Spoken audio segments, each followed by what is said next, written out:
هو ليه مدحت شلبي طلع قال الكلام ده على كابتن محمود الخطيب؟ تعال وانا اقول لك. مدحت شلبي قال الكلام ده علشان سببين. السبب الاول ان الفترة الاخيرة نسب المشاهدة والمتابعة لكابتن مدحت شلبي بقت في الارض. خلاص بقى الاعلام الاوحد ولاي مودرن سبورت والكلام ده كله خلاص راحت عليه، واصبح دلوقتي بدل القناة في 100 قناة وبدل البرنامج في 100 برنامج.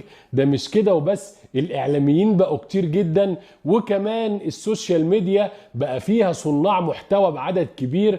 علشان كده المشاهدة بدأت تقل عند مدحت شلبي، والموضوع يتحول كده زي فيلم الفرح لصلاح وردة والدنيا وقعت معاه. فكابتن مدحت قال لك ايه، ما تيجي نضرب ترند كده يفوق لنا الدنيا ويرجعنا ونتصدر الترند مدحت شلبي والناس تشوفنا والكلام ده كله. فاكبر حاجة نضرب فيها وتسمع في ثانية النادي الاهلي وكابتن محمود الخطيب. والدليل على كده انه راح جاب حاجة قديمة قتلت بحثا وعدت عليها شهور. يعني لو انت كنت عايز تتكلم على موضوع التأشيرة والكلام الفاضي ده كنت تتكلم في وقتها والناس تصدقك، لكن سايب الشهور دي كلها وجاي تصحى من النوم دلوقتي، فده موضوع غريب جدا. النقطة التانية، يكون جاله تليفون من شخص ما بيحبش كابتن محمود الخطيب، والاهلي داخل على انتخابات، فيلا اضرب في محمود الخطيب واعمل بلبلة واعمل قصة، والله اعلم. اللي عجبني في النقطة دي كلها ايه؟ الرد بتاع النادي الاهلي. تاني يوم الصبح كده اول ما صحينا لقينا حاجتين في منتهى الاهمية والاحترافية.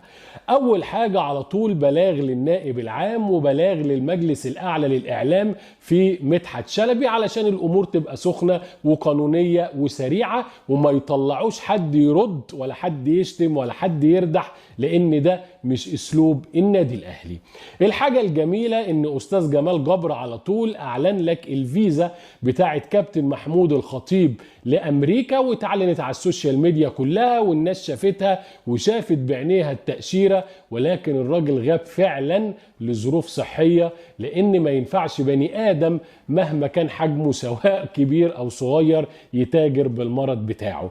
يعني ملحوظة الكابتن مدحت شلبي، انت لسه من فترة كنت تعبان وبين الحياة والموت، والناس كلها كانت بتدعي لك وواقفة جنبك وكلنا كنا بندعمك وبندعي لك، فاكتر واحد دقت حكاية المرض انت، فما ينفعش تيجي تلعب في ملف ده، لان احنا كلنا ماشيين بستر ربنا سبحانه وتعالى.